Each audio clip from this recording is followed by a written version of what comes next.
Hey, good morning. I would like to welcome all of you to Breakthrough Walls. I'm Ken Walls. I'm your host. Jim Weaver, how you doing? Hey, I want to welcome a very special guest, a good friend of mine. I'll tell you guys a little bit more about him after I bring him on, and he'll talk about him as well. But I want to welcome my buddy Chuck Studebaker to the show. Chuck, welcome to the show. Hey, Ken. So glad to be here. I'm glad you're here, dude. So, you know, I met you in person for the first time probably a year and a couple months or so ago, I think. Something. Yeah, like it was March or April of last year. Okay. And you know, like, dude, you're just an incredible guy. And I've, you know, one of the things that I want to point out about you is I think it's been, I don't know how long it's been, you may know, but it's been at least 2 years or somewhere in that arena that you began putting out a tweet every single morning, a motivational quote or something every single day, including Saturdays and Sundays, every single day, and holidays, every day. And you tagged me and Grant Cardone, and I think you tagged Jeffrey Gitomer and Jen in a New York Sales in a New York Minute, like all of these people, and you've included me in that every single day for like what? How long has it been? It's been right at 2 years. What happened was, if you don't mind, I'll tell the story. Tell it. I was watching some of Grant's videos, and one of the things that he talked about was being a social media expert, and getting his message out there all the time. I thought, okay, what can I do that sets me apart, makes people want to pay attention to what I'm saying, whatever it is. Now, I don't know what I'm going to do with all the people that I've got following me and that kind of stuff, but I started doing that, and I was doing it Monday through Friday. Yeah. And then I realized there's so many people that are on social media only on the weekends. Right. And so I hit the same quote with Twitter, LinkedIn, and Facebook. Yep. And changed it up every day. Now, you and I met on a Periscope video. Okay. That you were doing. You were giving away some of the 10X planners. Okay. Which I didn't win. You didn't? No, I didn't win. But I got a copy of your book that you signed, so I'm good. I'm good. And so that's where I connected with you. Yeah. And started tagging you in those videos. And truly what I've done is just kind of piggybacked on other people that folks know. Yeah. And you left out Diamond Dallas Page. Diamond Dallas Page, that's right.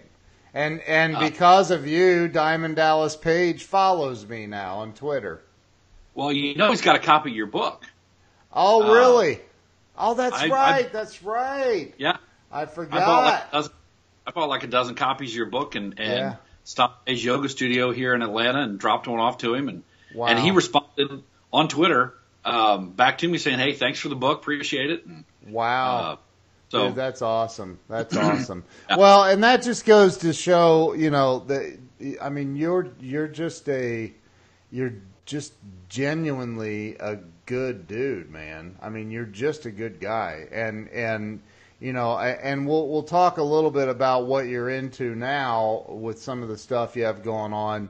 But first I want to, you know, look, I created this show. I've had an interesting life. I've had a lot of amazing times in my life, and then as a child, and you know, I had a lot of rough times, and I found myself very stuck in life at times, and you know, I do some coaching, and I find other people that are very, very stuck as well. And so I thought, you know, what's a good way to give back to the world? How about if I just interview people that I know are making it in life, but they've also been stuck. They've been through the ups and the downs, and I know you have. But let's start with where were you born and raised? Let's talk about that a little bit. Actually, born and raised in Dayton, Ohio. Dayton, Ohio. About 60 miles down the road from where you're sitting right now. Yep. Little town called Huber Heights. Yep. Huber Heights has the distinction of being the largest community of brick homes in the world. Yep.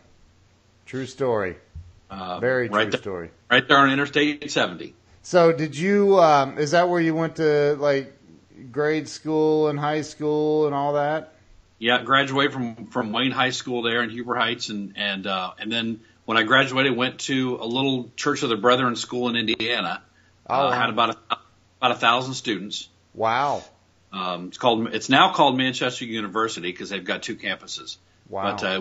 But still a college back then. So that's where. So you went to college. Yeah. Wow. Yeah. Wouldn't trade that experience for anything. Wow. Especially going to a smaller school. I really enjoyed that, and it helped me come out of my shell. Wow, that's awesome, man. So, what did you study in college? Got my degree in business. Okay. And concentration in marketing. Sales was what I always wanted to do. Really? I went back a couple years later. The head of the department asked me to come back and talk to prospective freshmen, kids that were seniors in school. And I said during that thing, I said, I thought maybe sales is what I wanted to do. And he corrected me. He's like, no, you sat in this room with me 6 years ago and said, I'm going to be in sales. Yeah. Oh, yeah. Okay. And he remembered that. But one of the cool things about going to a small school is I got to be involved in a lot of stuff. Yeah. I got to play collegiate soccer, which, I wasn't the best, but I was a good team player. Yeah. I also got to run the college radio station. Wow. Which was pretty cool. Yeah, I DJ'd several shows during the week, and then as I was there longer, I got to run the station my senior year. Wow, dude, that's incredible. So let's talk a little bit about what was your as when you were growing up, I know that there's always. There's typically some sort of an influence or an event, a person, people, whatever. It could be a culmination of things, but that kind of pushes us into what we become as adults. Like what was the thing that popped out of your head right there when I said that? When I was 8 years old, roughly 8 years old. My grandfather had a heart attack, and wanted to. So he went to the doctor, and the doctor said, "Okay, look, you're going to have to eat better." Right. As they say to all of us. And they said, what do I eat? Well, you're going to need to eat, greens and just better stuff. So he figured out zucchini was a good choice. And what most people would do would be to plant a row of zucchini in their garden. Yeah. He planted half his garden with zucchini. Wow. And so had way more than he was ever going to eat. And there was a manufacturing plant right next door to his house. And he said to me, if you'll take these and sell them over there, he said, you can sell them for 25 cents a piece and you can keep everything you make on them. So I took a little TV tray and set it up outside there. Only went on Fridays. Mm-hmm. Cause that's when everybody got paid. Right. So showed up on Fridays, and I had the tray set up out there. I sold out his garden. Wow. Did you really? Yeah. At 8 years old? 8 years old. Wow. 8 years old. Good. And then, then I went through, I of course, had a paper route like most kids have, and learned that, and the paper that we had, you didn't have to pay for it. So I delivered it every Wednesday, and then once a month I'd show up and say, I'm here to collect. Would you like to pay? Is what I was supposed to say. Well, no, I would not like to pay. Thank you, though. Thanks for bringing the paper by. Yeah. And so I just changed up my verbiage, and I said, hey, I'm the guy that delivers your paper every week. I'm here to collect. Right. I'd get piles of change because the paper was 25 cents. Right. But I'd get piles of change every week from people. Here you go. Wow. They were just happy to have the paper brought to their house. That's incredible. So it isn't. Well, in that case, it is what you say. The old saying is, it's not what you say, it's how you say it. But in that case, it is definitely what you say. Yeah, sometimes it's exactly what you say. Yeah. So you at a very young age, and we have some similarities there. At a very young age, you knew you needed to learn how to sell.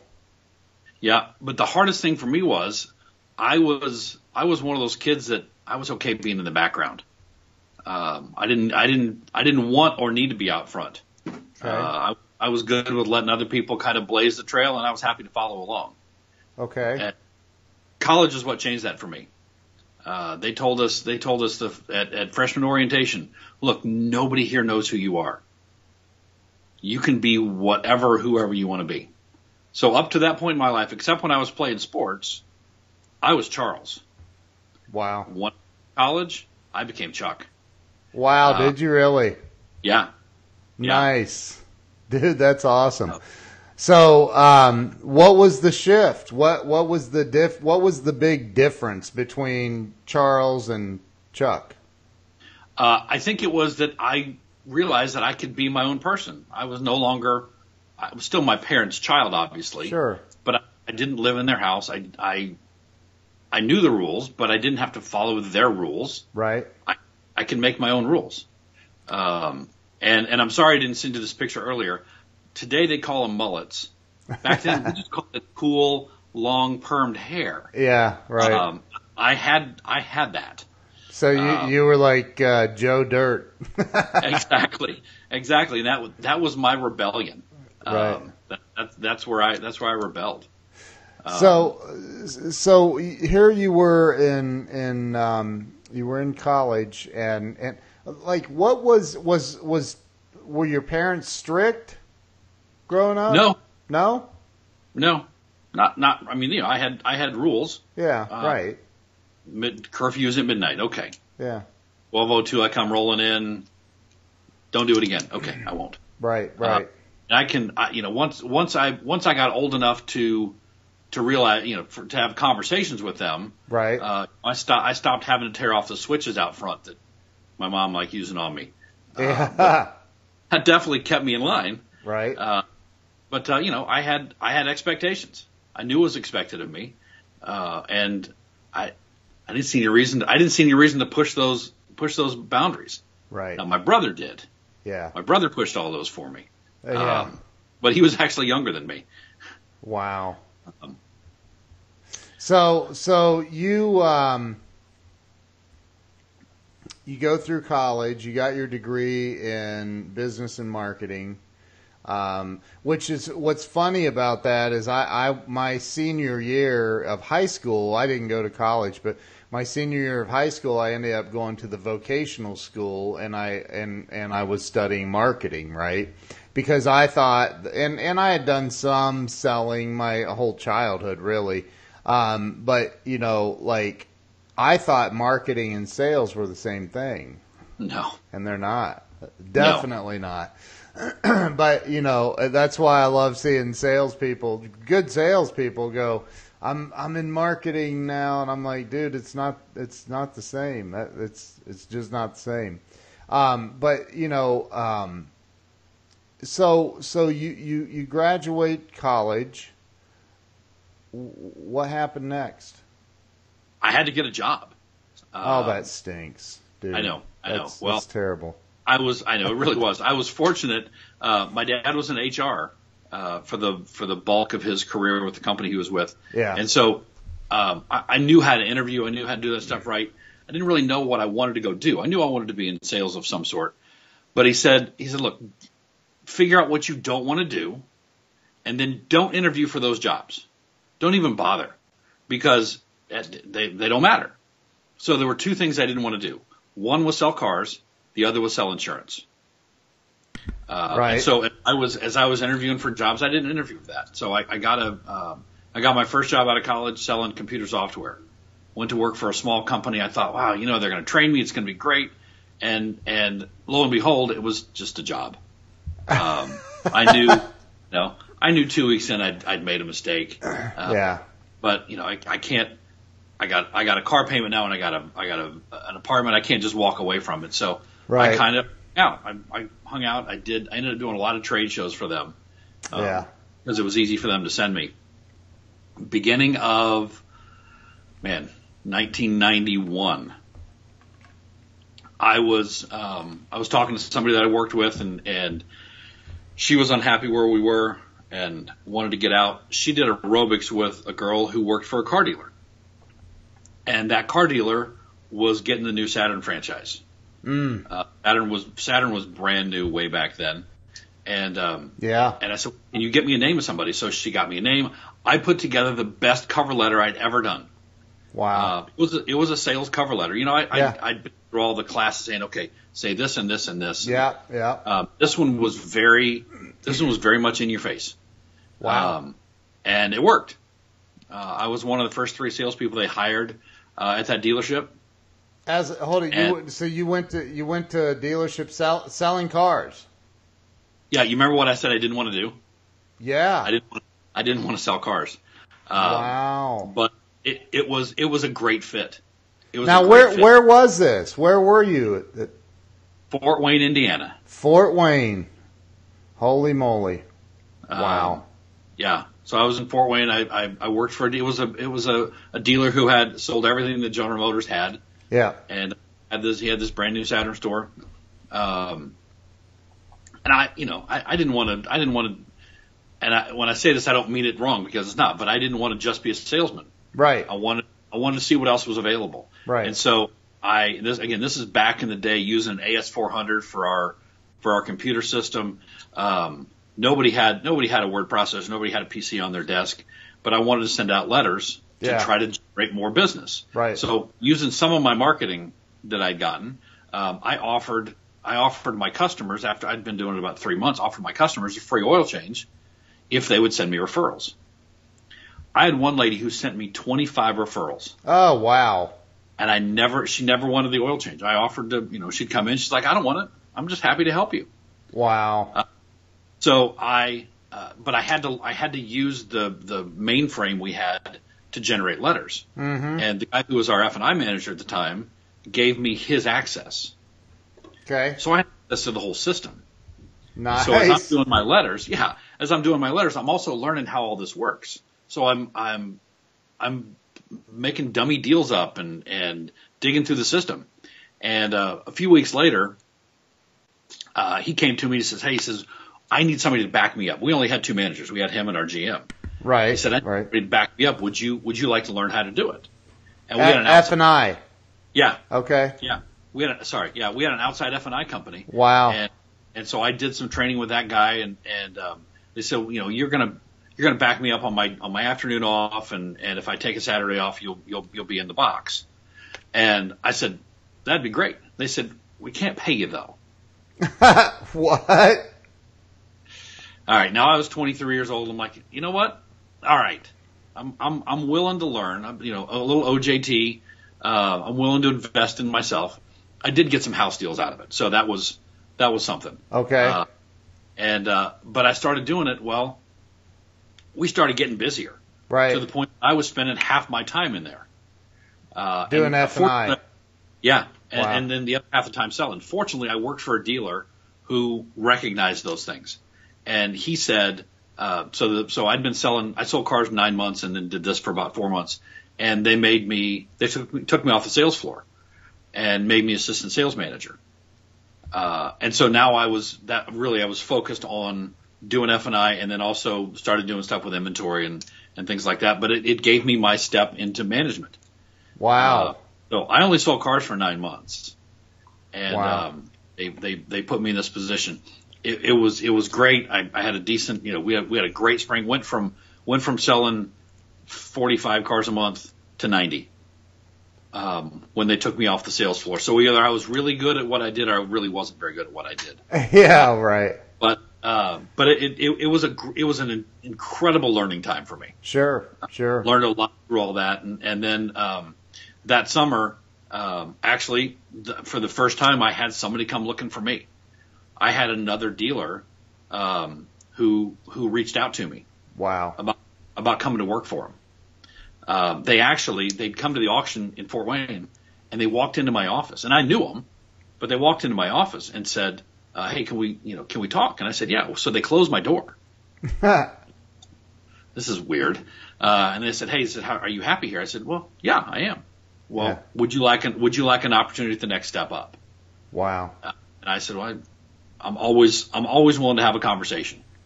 And so I went up and took my afternoon off the next week and went up, had lunch with them, and saw their new facility. And they said, "All right, come work for us." And started throwing money at a 23-year-old. That, how do you say no? Right.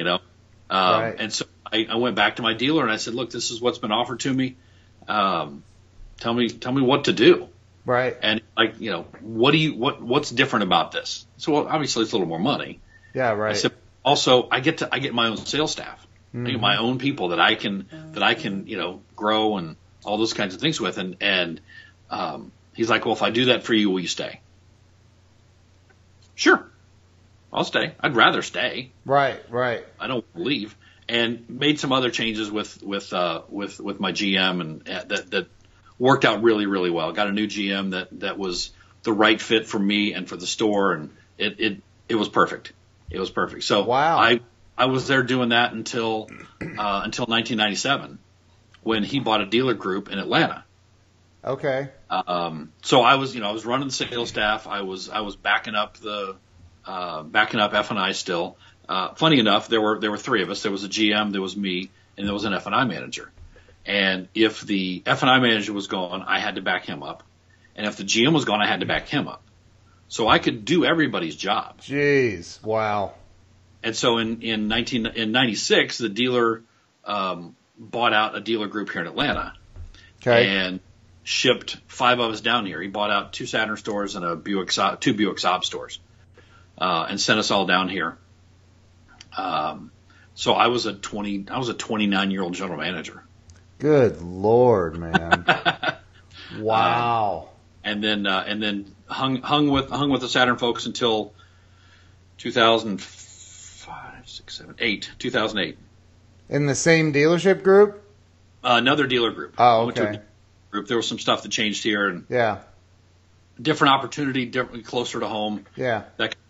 But so you were 29 years old, and you ended up being shipped over to Atlanta, and you were the general manager of a Saturn dealership. Right. Okay. And most people, I mean, I'm not in the car business. I say that, but yet I'm weirdly in the car business. Like, I don't get it, but like, so here you are, like 29, dude. You've got to be like the youngest general manager in the country. Probably the youngest one who wasn't related to a dealer. Wow. Was I ready for it? Probably not. But it's one of those things, say yes and figure it out later. Right. I did. Now my wife and I have been married at that point for 3 years, almost 4 years. And she was out of town when the dealer said to me, "Do you want to go to Atlanta?" And I, of course, said yes. And so she gets back in town a couple of days later. I know right where we're sitting. We're sitting on our living room floor eating Chinese food. And I said, "So, you want to move to Atlanta?" "What?" I said, "Yeah." He asked me to go run one of the stores. And she goes, but sure, let's go to Atlanta. Yeah.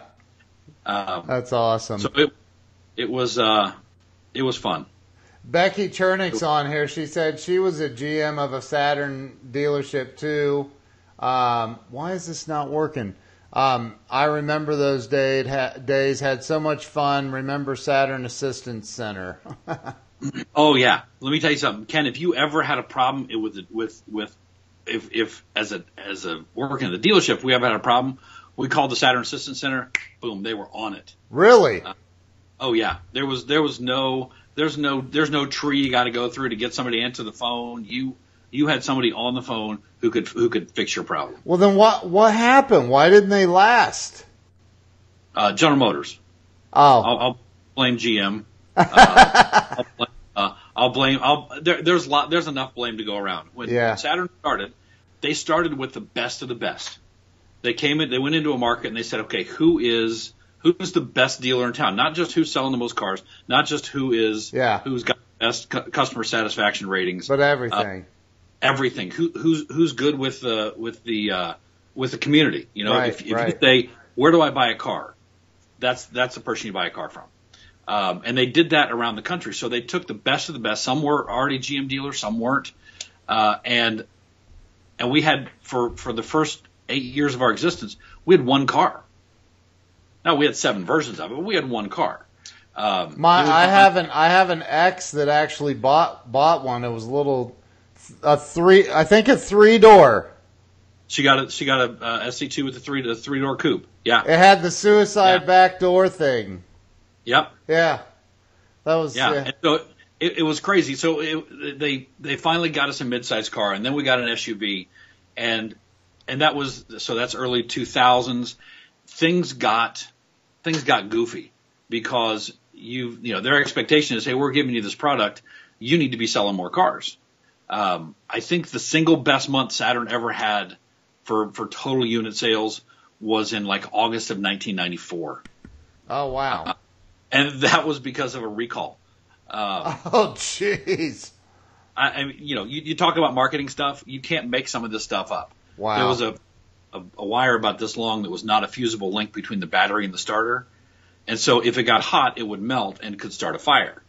Oh, well, that would make for an interesting drive. It was on every car. Oh God!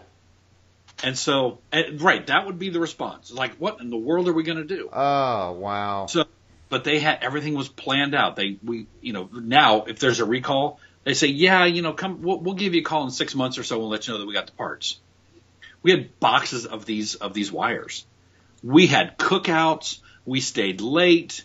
Oh my God! Great time. And so here's people coming in who might have bought their car 2 or 3 years earlier. Yeah. And had never really been back in to see what was up. Right. But had to come back in so we could fix their cars. Right. And so they were, and the fix was an hour, maybe less. Yeah. And so they were a captive audience. Wow. And so we got them in and we took them out to the inventory and we reminded them of who we were. And it was lots of fun. Becky really Chernick says she was with Saturn in 1991, back in the early days. Yeah, that's when I got started. That's when I got started. So, so then we moved down here and we had the, I ran one store, then I ran a second one. Wow. And then unfortunately the Saturn experiment started to fall apart when GM wanted their stores to be profitable. And I think they should expect that. But it's hard. That's a weird expectation. Yeah, and it's I know, but it's hard when you don't have the product to sell, and you're trying to bring people along. Then we started having the same car at Saturn that you could buy at Chevy or Buick or GMC, and so there was nothing special about going to a Saturn store anymore. Right. Which is really unfortunate because when it was good, it was really, really good. Right. They were cars, but the experience not just the experience that customers got to have, right, but the experience that we got to have as Saturn team members. Right. No, didn't call us employees. We were all team members. Yeah. We had monthly company meetings. Wow. Get together. Yeah. And we talk and we talk about what was wrong and what was right and what we could do better. It was a tremendous time. So what year did you leave Saturn? Was it when they shut it down? I left Saturn at the end of 2008. The dealer group I worked for at one point had 5 dealerships. Okay. Got down to 2 dealerships. Wow. And they still had, like most dealers, they got lots of family and things were on their way south, and so I made my exit. Okay. But remember, there were 2 things that I didn't want to do. One was sell cars, and the other was sell insurance. Right. I left Saturn. You know what I went to do when I left Saturn? You got into insurance. I did. Yeah. Nice. I went and sold life insurance. If you've never sold life insurance, don't. Right. You'll spend the rest of your life wearing out your friends. Right. Because your friends will call and say, Ken, I need a website, right? Yeah. I did.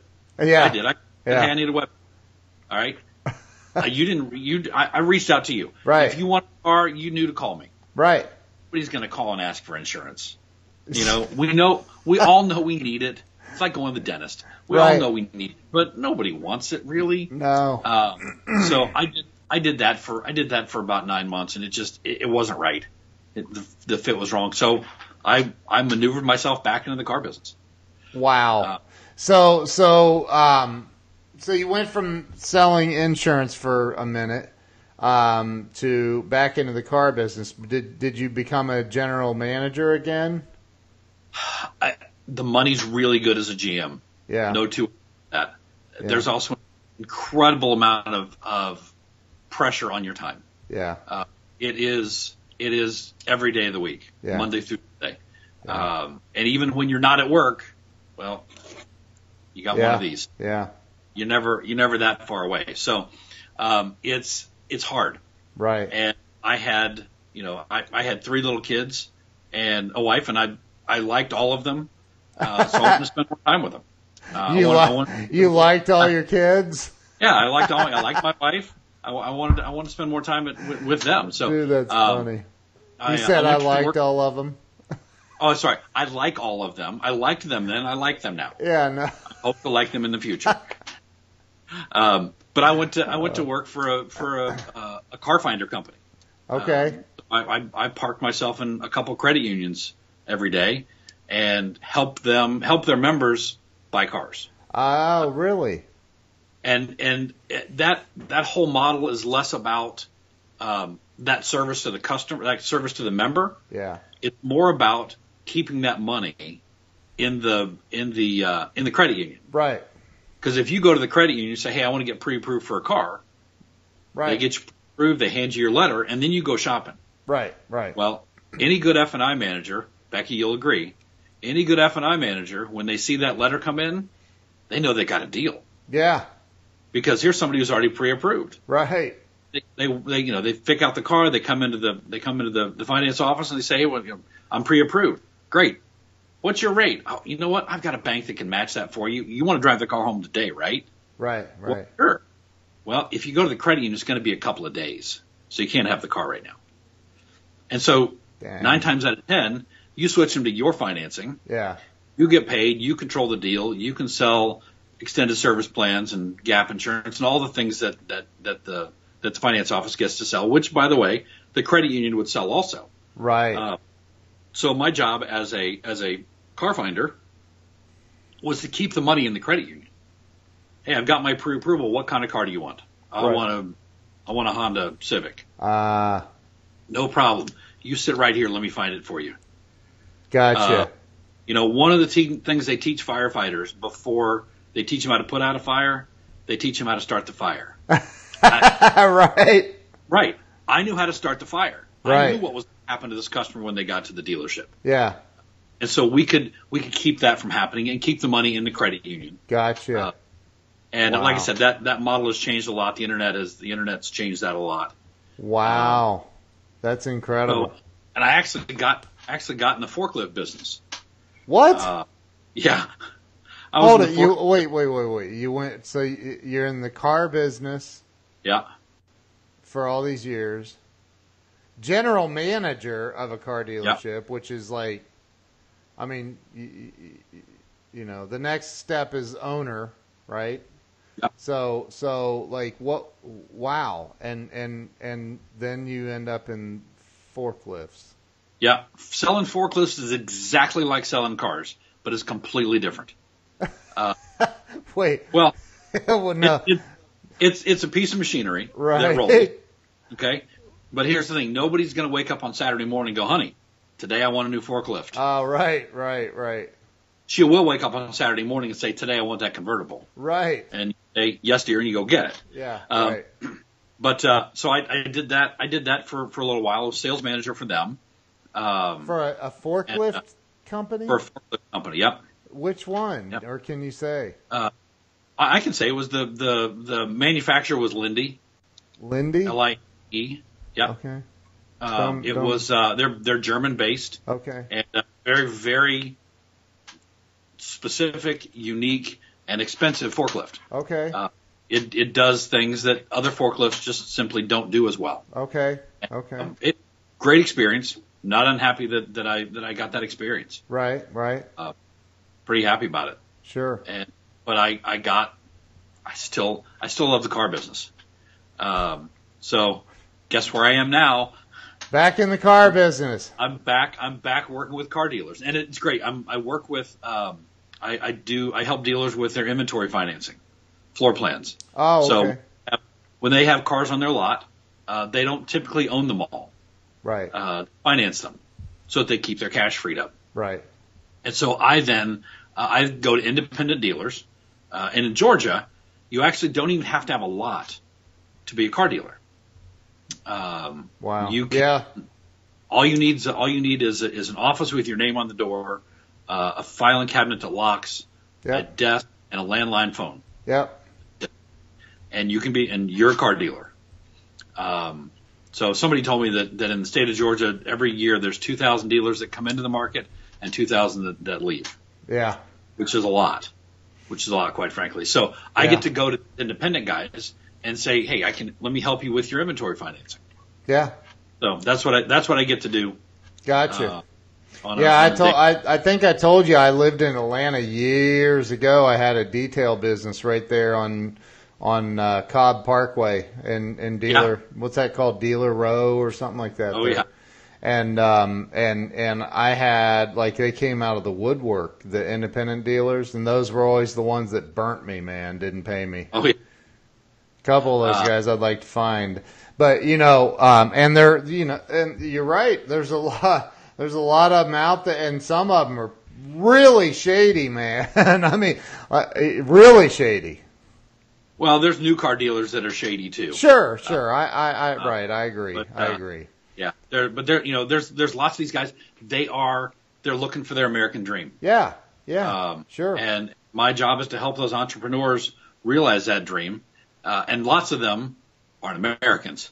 There's lots of immigrants who get into that. Yep. Now they end up becoming citizens, and that's great. I'm thrilled for that. I really like working with those guys. Yeah. And it gives me an opportunity to talk about what I know.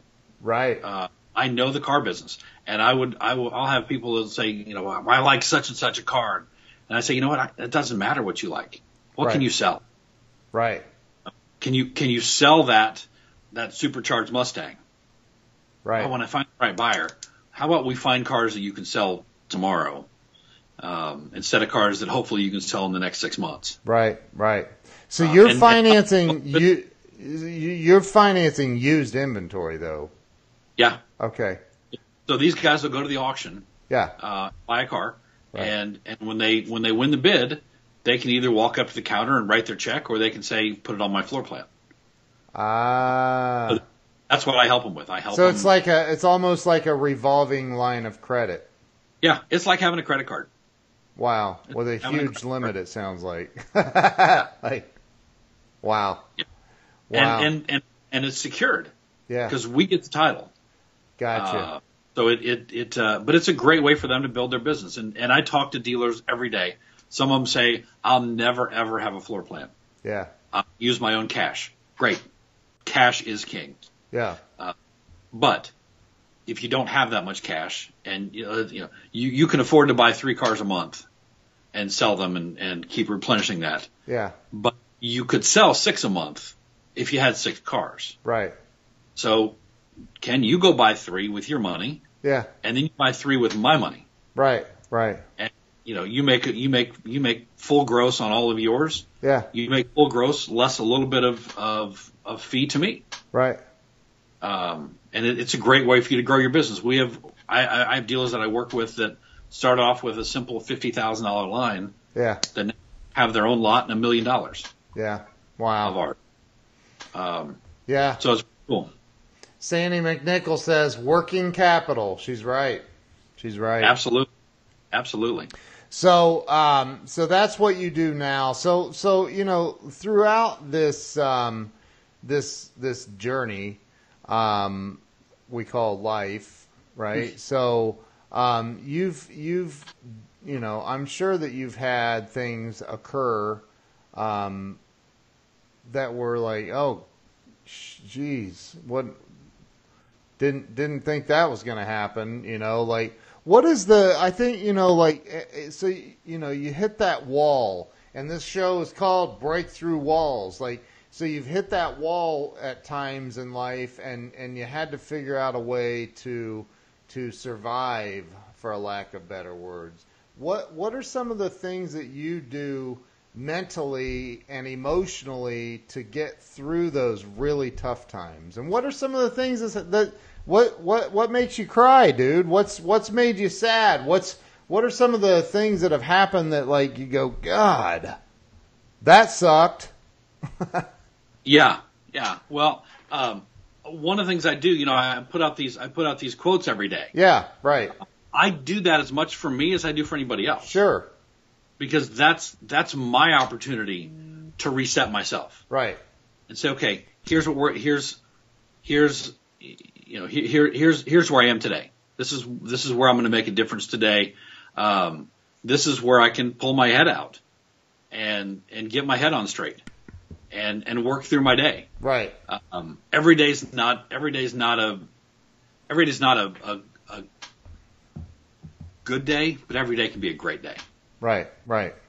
And I think that as long as I'm thinking that way, keep my head on straight, and be honest with myself. Look, I don't have all the answers, but I've got great resources I can go to when I don't. Right. One of the things that my oldest just graduated from high school, and one of the things I've told him his whole life, whatever age he's at, I'm like, look, Josh, I've never had a 5-year-old before. I'm gonna make mistakes. Let me apologize in advance. Right. Okay. But at the end of the day, you're still my kid. I still love you. So let's make all this work. Right. And I've done that all, I've never had a middle schooler. I've never had a high schooler. I've never had another adult living in my house with me. Now he's an adult in age only. Wow. But I've never had that before. So it's one of those things that you just have to kind of think through. I think that for me, the whole Saturn thing collapsing was hard. Yeah. I finally, I think all my bitterness is gone. I still have I have so much Saturn stuff you can't believe. I've got flags, I've got cars, I got 2 cars in my driveway that say Saturn on them. Really? Yeah. Wow. Yeah, 2 of my 3 kids drive Saturns. Wow. And they drive Saturns because I know the car. Yeah.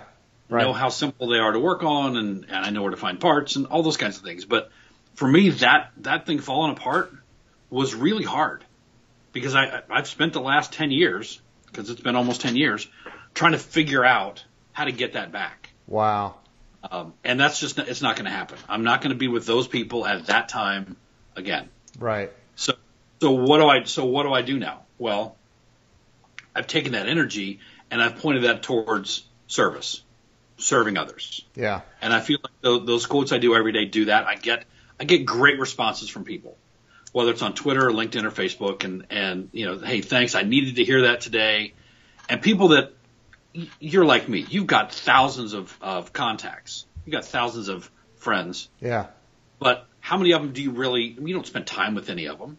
Not many. Most part. And so for one of them, somebody that I went to high school with or grade school with, who I'm on Facebook with, right, who responds to one of my posts saying, wow, I appreciate that. I really needed to hear that today. Yeah. I'm like, okay, I did what I should have done today for humanity. Yeah. And it's like that story, guy's walking down the beach, he's picking up starfish and throwing them back in the ocean. And somebody says, well, why are you doing that? You can't save them all. Well, no, but I can save that one. Yeah.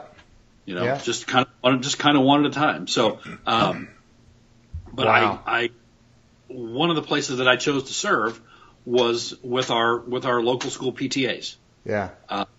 I was PTA president at the elementary, middle school, and high school level. I'm still president of the PTA at the high school level. Wow. And have made the decision to take that to the next step. Yes, you did. That next step for me is that I'm running for county school board. Right. In a huge county. That's a huge county. Yeah, our county has almost 1 million people in it. Yeah. We are the largest school district in the state of Georgia. Yeah. One of the largest in the country. Yeah. We have a $2 billion with a B, $2 billion budget every year. Holy crap! Wow. That's insane. And there's 5 people on the board, and they're the ones who set the direction, set policy for the county. Right. And of course, they have a superintendent that actually does the day-to-day stuff. But both my grandfather and my mother served 20 years on the school board there in Huber Heights. Right. Back in the 60s, Yeah. 60s, 70s, 80s, 90s. And that's how I know how to serve. That's awesome. Is to serve my community that way. And so November 6th is our election here. Yeah. And it's going to be an interesting battle here in the next few months, because the guy that I'm running against went to school in the district. Yeah. Graduated and then went to Harvard. So probably geez. not stupid. Probably a smart guy. Right. Right. But I'm 50 years old, like you. I've got kids. Why you got to bring that up? Because you are. Hey, by the way, everybody, if you didn't know, today's Ken's birthday. Shoot him a happy birthday note. Make a little video saying happy birthday to him. He'll love it. Wow. But he's not a homeowner, and he doesn't have any kids in the system. Oh, wow. Okay. So I am both of those things. Right. Because really, when you look at the schools, the two things that anybody should care about, one is my property values. Right. And 2 is the education of my children. Right. And how old is this Harvard guy? 26, 27. So he's got a tremendous amount of experience. Oh yeah. Oh yeah. But he's doing his thing. He's getting out in the neighborhoods, and people are learning who he is. And so, like I said, it's gonna be a fun battle. Yeah. Forward. I'm looking forward to it. Yeah. Well, dude, but you're. I mean, look, I think that. Thank you, Sandy. Now people are saying happy birthday to me on here. So, way to go, Chuck. I'm just kidding. So, like, here's what I think. You and I are good friends. We've had long conversations about challenges we've had in life and working with certain people and companies and what have you. And I believe that just being a good person and actually not saying you're doing the next right thing, but actually doing the next right thing, I believe that the good guys do win eventually. Now, I also believe that good guys can have setbacks, and just like anybody can, right? But if you're a good person, at your core, you're a good person, you're gonna screw up, man. Like, you make mistakes, right? But like, if you're a good person, you'll overcome those mistakes. You'll correct those mistakes, and you'll move forward. So if this election coming up is based on any of that, dude, you're going to win by a landslide. Well, I appreciate that. And you know what? My goal obviously is to win. Sure. I hope so. I would choose to win decisively. Yeah. So that there isn't any question, oh, you know what, if he got a couple more votes than this other guy, but obviously they're the same. No, we're different. I have a direction that I feel like the county ought to go in, and so in the end, I expect to win. I wake up every morning expecting to win, no matter what I'm doing, but I expect to win this race. If for some reason that doesn't happen, I'm still going to be okay. Yeah. You'll still see me. You'll still see my tweets and my Facebook posts and my LinkedIn posts every day, just like always. Right. I'll redirect that energy. Sure. Somewhere else. Right. And I'm not gonna crawl in a hole and go, oh, I guess I can't do it. No. Right. You just move forward. You keep going. Yeah. I mean, it's like playing baseball as a kid. Like, you don't win every game. You just keep chiseling away. But I think from everything I know about you, and we're building a website for you right now. Everything I know about you, man, like you got this, man. You got this. I appreciate it. If those of you who are listening, you know that Ken builds websites, and he and Jill do a fantastic job. Thank you. She does real work.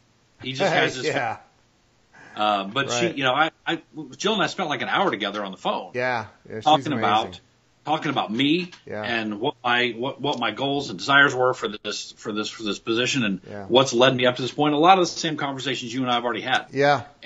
But she actually puts them into it. She translates them into how it will work for you on the internet. And she's phenomenal. She's Phenomenal. a genius at it. I'm good Yeah. at coming up with good marketing ideas and plans, and she's and so is she, obviously. I mean, she did the marketing for the Florida State Fair and doing a bunch with the Ohio State Fair now, and so I mean, she's a genius. But this is about you, dude. So listen, and thank you for the plug. But this is about you, man. So first, let me say this: we're coming up to the end of the hour.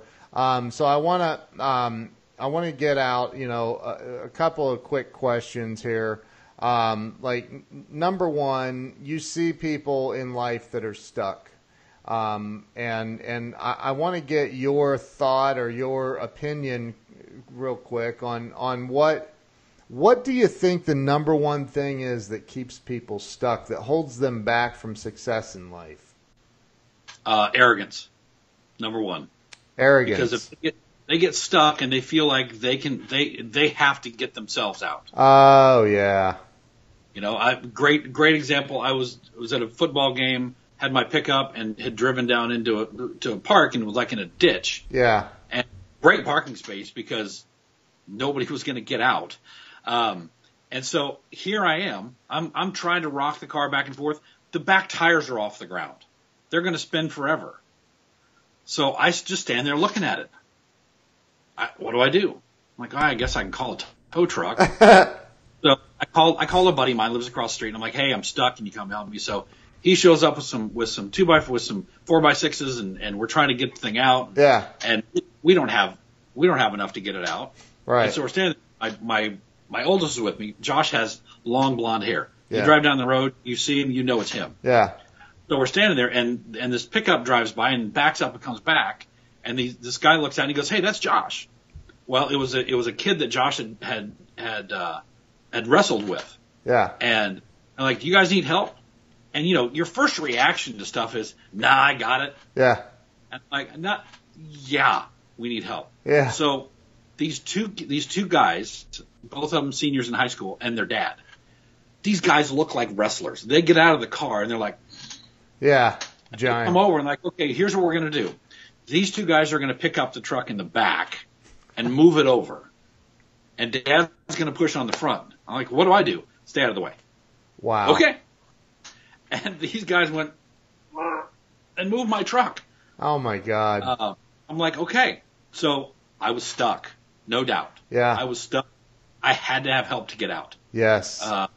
And so if you're not willing to ask for help, it's going to be tough to get unstuck. Yep. What you need to have surrounded yourself with are people that are willing to say, "Hey, Ken, you're stuck. Yeah. What can I do to help?" Right. And maybe that's like to you. Yeah. Okay. Because we're guys, our job is to fix stuff. Yeah. Okay. Sometimes we just need to listen. It's Yep. taken me 20 years of marriage to learn that. Right. Sometimes I just need to listen. Right. And so, but have that core surrounding you. I had a professor in college that said you need to have your own board of directors. People from all walks of life, people Yep. that you can lean on if you need something. Yep. And I still believe that. I still have people that if I need a website, I come to my IT guy. Right. Right. And if I need advice on something in particular, I've got people that I can call. Yep. I don't have to be stuck by myself. That's true. That dude, that's a great answer. Actually, it's the most unique answer I've received on this show. So I love that. You're right. Arrogance, man.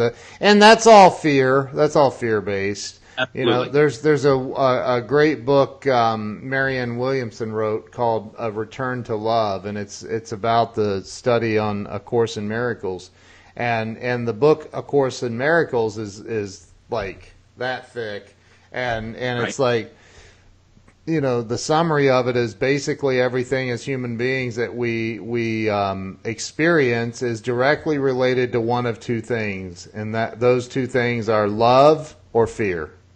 And if you choose love, then you're loving yourself, you're loving your family if you're in a situation and you go, hey, man, I can't figure this out on my own. I need help. And you don't be so arrogant and block out all of that love and help that people want to give you and help you with. So, Yeah. so I had a pastor who said that faith and fear can't occupy the same space. Right. No. So if you've got faith, you won't have fear. That's right. That's right. And if you're in fear, then you can't have faith. And if you have faith, you won't have arrogance either. That's true. Right. So, and I don't know if you've seen this. I mentioned this I think yesterday, but there's that movie called I Can Only Imagine. Have you seen that? I haven't seen it yet. Oh my God. Like, I'm not a religious guy at all, but like, this movie is really, really good, man. It's really, really good. So, we just watched it the other night as a family. But and my 8-year-old loved it. She loved it. It was amazing. I was like, wow. I thought it would. My wife, everybody thought it was going to be over her head, and she was going, Daddy, what did he just say? It was cute. So, I lost my train of thought with that. Oh, so if somebody comes to you and they say, look, man, and I don't know if you've ever been here. I have. I had a pretty tumultuous upbringing and a lot of ups and downs throughout early adulthood. Well, even today, I'm a huge risk taker. It's ready, fire, aim. Most of the time, it's fire, ready, aim. Like, I just go. But like, if somebody comes to you and they're like, dude, my electric's getting shut off tomorrow. I had a car repossessed last week. I'm being evicted. My whole life's fallen apart. I looked all through the couch. I can't even find 2 nickels to rub together and can't feed my family or anything. What are you going to say to them to help them get through that, man? And have you ever been there? I've not been there personally where I was on that side of it. Right. But I'll tell you about a phone call we got on on Sunday night. Okay. A friend of my son's called him, and he goes, "Hey, I did something stupid. My mom told me to leave the house. Can I come over?" Yeah, come on. So I went at midnight and picked him up, and brought him to the house. Like, here's a bed, Wow. here's a shower. He's working, but he's 18 years old. He's not making enough money to live on his own. Right. So I'm like, look, just park yourself here. Make sure your mom knows where you're at, because even though she's not happy with the choices you're making, she's still your mom. She still loves you. Right. So, and my wife and I have talked through what it looks like, what we're going to do for him, what we can do for him, and we're going to sit down with him and say, look, if you're gonna be here for a period of time, yeah, you're going to be part of this family. We got expectations. Right. We're going to expect you to do these things. Now, I'm not going to start charging him rent. And if I do, I'm going to put the money aside and give it to him when he leaves. Right. Wow. I don't have his money to operate my household. Right. I'll be his savings account that he doesn't know about. Wow. But I don't. Sometimes people simply need a handout. Hey, look, dude, I need $10 for gas. I've given people gas giving people money for gas at the gas station, or even pump the gas myself for them. And they're like, well, give me your number, give me your address, I'll send the money to you. You know what? Just don't, because you and I both know you're not going to. Right. So this is a gift to you. Yeah. If you give $10 to a guy, don't worry about how he's going to spend it. Don't right. think he's gonna go buy booze, whether he's gonna buy drugs. That's between him and his God. Dude, that's why you and I are. I mean, we're very. I had a young guy that worked for me. I'd promoted him to my VP of sales, and he hit a huge milestone. And so I said, hey man, let's why don't you come out to our house, have a cookout, we'll make some steaks. Well, he came out and we ran to the store to get some steaks, and we're coming back, and him and I, he drove, and so we're sitting at this traffic light off the interstate to turn left on a main road, and it's not a busy area. I mean, really, it's out in the country, but there's this homeless guy standing there with a sign, and please help a veteran or something. You know, we've all seen those, and I had, I don't know, $22 on me or something, cash, and I said, hey, tell that dude to come here, and he's like, why? And I go, because I want to give him some money. Tell him to come here. And he's like, I'm not letting you give him money. I said, dude, if you don't call him over here, you're going to be standing out there with him in a minute, and I'm going to steal your car. Tell him to come over here. He's like, whatever, dude. So he rolled, hey, buddy, come here. So he comes over, and I hand him everything I had in my wallet. And guy, you know, the guy was grateful and whatever, and walked away. And this dude like goes, dude, why would you do that? He's just going to go spend it on booze and blah, blah, blah. And I go, dude, listen. The point in me giving anybody anything, obviously, is to help them. And what they do with it is between them and their higher power, whatever they call it, God, whatever you want to call it.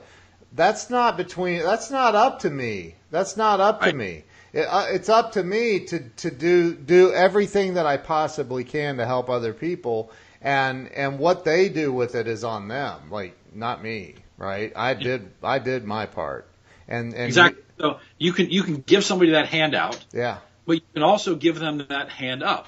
I was going to the airport, I don't know, 6 months ago, something like that, and my Uber driver, he and I are driving to the airport together. And I just asked him, I said, how's it going? I always ask the Uber and Lyft drivers how they got to there, why they're doing it, and how's it, just having that conversation. That's the easiest way to start the conversation with them. Yeah. And he said to me, he's like, I'm doing this, and I'm thinking about this, I'm thinking about that, and I'm looking. He's got two phones up on his dashboard, and one of them, the screen is just cracked like crazy. Yeah. I mean, it's horrible. And I said, you know that you can buy those screens on Amazon. Right. And you know that there's a YouTube video to show you how to fix it. Right. You know, so you don't have to go to the store, go to a guy and spend $150 to get it changed. Right. You can buy a $10 part and watch a free video. Right. Do it yourself. And he goes, really? I said, yeah. He goes, you know what? My brother, his brother's in Africa. Yeah. He goes, my brother's looking for a way to make a few dollars. He goes, everybody has broken screens. Yeah. I'm like, well, then do that. Yep. That's a great hand up. Yep. That's right. And I gave him, and I told him what my quote of the day was and why I do what I do with my quotes every day. That dude got a Twitter account and now follows me. Wow. He didn't even before. That's awesome. I sent him a text after I got out of the car saying, hey, thanks. You know, I appreciate the ride. I appreciate, because I got his phone from him. And he's like, everything you said to me is really, really touched me. I really do appreciate it. I just heard from him a couple months ago. His brother's fixing phones in Africa. Yeah. Wow. And, I don't know what it costs there to fix that stuff, but the guy's doing something. Right. Right. And so, had I not gotten in the lift that day, had I not just tried to have a conversation with a person. Yeah. Because we're all just people. We are. We all have the same issues every day. We all got to eat. We all got to sleep. We all have relationships we got to deal with. Why don't we try to do this all together? You don't have to try to figure it out on your own. Dude, that is so true, man. And that's one of the principles I live by. Like people we need to, I mean, just be freaking nice, man. Just quit being and there are people out here that think that, I mean, I see it, you see it, these young kids or not even young kids, some of them are grown ass men that are posting, chicks in bikinis and Ferraris, and hey, I'm whatever, that's cool if that's your thing, man, that's cool, but that's not what success is. And I've had all that, okay? I've had it all. And that is not what success is. I'm sorry, it's not. Hey, I love money. I love what money can do for my family and everybody that I come in touch with, but that's not what success is. Success is something you feel inside, and then that money and all that is a byproduct if you want it. It just is. There's some people that I know that are incredibly successful and probably some of the richest people in the world that have no money. Right. Exactly. You know, there's some people that have lots and lots of cash, but they're just an empty shell. Empty shell. Yep. There are. And then there I know a lot of very wealthy people that are phenomenal human beings. I mean phenomenal. I have a buddy, Wayne Elsey, that the guy you wouldn't even know that he's loaded. You wouldn't even know it. Like he's got his own Wikipedia page. Like the dude is right. You can't have a Wikipedia page unless you're either A, psychotic and you've made the news because of it, or B, you're doing the right thing a lot, right? So, and then Grant Cardone, and there's some great people that are examples of excellence in this world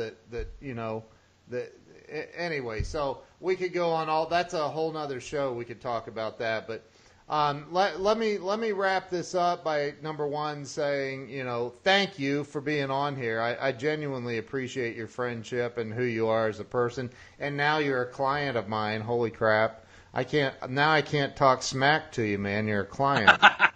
Shoot. I expect you to. Yeah, I know. So, hey, how does everybody follow you, Chuck? Well, they can find me on Facebook. Chuck Studebaker. I'm easy to find. They can follow me on Twitter. Yeah. At Chuck the Great. So at Chuck the Great. Yep. Now I'm on Instagram too. I don't spend a lot of time with that, but that's at Chuck the Great One. Yeah. Because Chuck the Great was already taken. Right. And then I'm also on LinkedIn. Awesome. Chuck Studebaker on LinkedIn as well. And Studebaker, just like the car, right? Just like the car. Because that's your family. That is part of my family, Ken. I can spend 2 hours talking about all that. Yeah. But I know you don't have time for it. Yeah. But yeah, we that history is important. Yeah. And I'll say this to anybody out there, where did I come from? That Ancestry.com, that 23andMe, all that. First and foremost, don't give up your DNA so easily, because it's going to be easy for somebody to get that if they need it, to find out if you're the one that was a mass murderer. So keep that in mind. Right. The second is, people don't care about their history or their genealogy until they lose somebody, right? Because they've then lost stories. Right. So here's what I'll say: your parents are still alive, your grandparents are still alive, anything like that, go record them. Right. Go grab your phone and go put it in their face and say, "Tell me how you and Grandpa met." Yep. Tell me how Mom and Dad. Tell me how you guys met. Yep. Tell me your story, because I love that my kids know our family story. Yeah. That's awesome, dude. So go do that. That's awesome. Take 5 minutes today and do that. That's my freebie today. That's awesome, bro. I appreciate that. Well, listen, man, I appreciate you taking the time to be on the show. I was excited when you picked my birthday to be on, so thank you for that. And he's lying to all of you. I am not 50. I'm 39. I'm kidding. All right, I'm 50. Oh, are you there? You froze. There you are. You're you can back. tell people you're you're 30. Yeah, I'm here.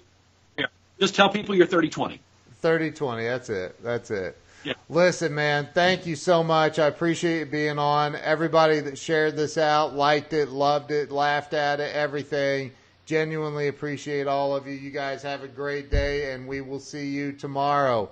Thank you so much, Thanks Chuck. again. All right, buddy. See you.